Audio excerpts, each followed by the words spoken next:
Em dixwazin em adaletê dixwazin. Em dixwazin ku hikûmet wan yenîden yargîlenmiş bikin. Wan beradin. Tu sucê wan tune, sucê wan dersê Qur'anê didan zaroka di camiyê de. Ji bo xatirê ku İslami kimlik nedelîne ya xelanmış kirine, FETÖ mekdûrlerîne. FETÖ vê hereketê anîne serê wan. Em dixwazin ku hikûmet guh bide wan tu zanî li wan binere bir an hewen wan beradin. Em vê ji hikûmetê dixwazin. Em adaletê dixwazin, adaletê ne adaletsizliğê em dixwazin. Ev 27 sal, ket 20 salê 27 Ez derim bi vî halî ez derim. Em li wan vera zorliğî dikişînin tu zanî çavê me nabînin filan vê wan tu zanî heta em derdikevin em gelekî sıkıntiyê dikişînin. Na zorliğî dernaxînin sadece de zorliğî terefê me çêdibî yanî nexweşî bi me heye ondan dolayı. Em ji hikûmetê vê dixwazin. Em dixwazin bira rakna mehkemê ku sucê wan hebû bira hîn وقاس دبي كسوجي وان تنا 27 سال حقص زورق شرف زوري ما 17 سالي مهبت بي 17 سالي مهبت بي 17 سالي دبا ميليتان جامي دا ميليتان چيز بن حقص زورق با فتو بازاریانا برن دانه اسکنجه چل روی دانه اسکنجه چل روی دانه اسکنجه به زوره مچه گونه وانی بکن به زوره مچه گونه وانی بکن با امضا کرم بدن چل رویش ما غیب کرد تا منظم کدا برنه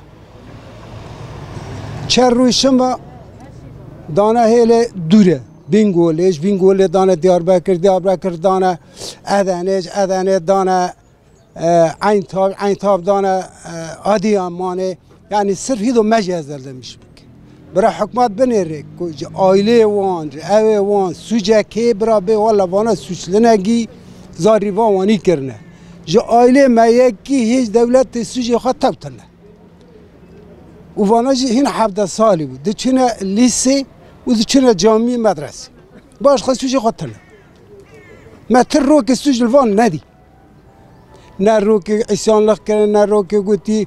Karşı hükümete hatına, karşı polis hatına, me tava ne di ne bist. Me var bist ku bana gırtına.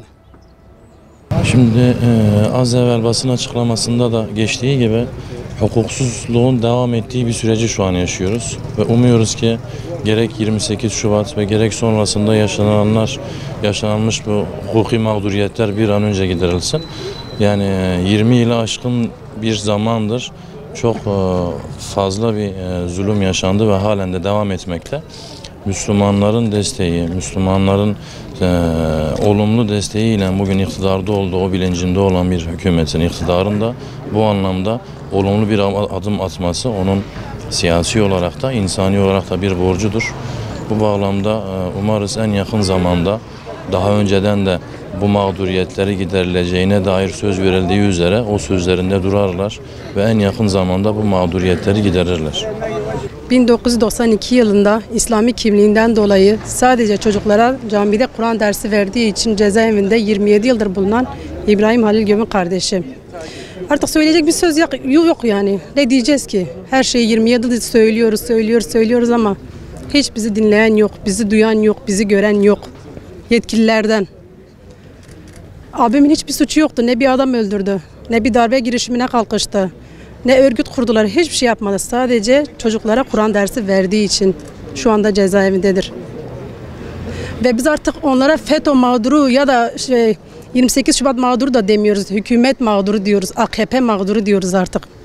Çünkü 16 yıldır AKP şu anda iktidarda ve hiçbir şey kolunu bile kımıldatmıyor.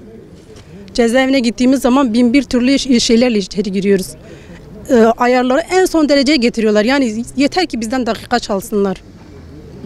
Biz çok mağduruz. Ve biz Allah'tan istiyoruz. Biz hükümetten hiçbir şey istemiyoruz artık. Allah kerimdir, rahimdir. 27 yıldır FETÖ kumpaslarından dolayı cezaevinde olan Abdullah Zengin'in eşiyim. Hükümetten talibim şu anda Adalet Sarayı'nın önündeyiz. Ama görüyoruz ki Türkiye'de adalet yok. Adalet raflara kaldırılmış. O kadar sesimizi yükseltmemize rağmen 3 maymunu oynuyorlar. Kör, sağır, dilsiz kesiliyorlar. Geri geldiğinde Hazreti Ömer'in adaletinden bahsediyorlar ama görüyoruz ki hiç adalet yok. Tabii ki yeniden yargılanma istiyoruz.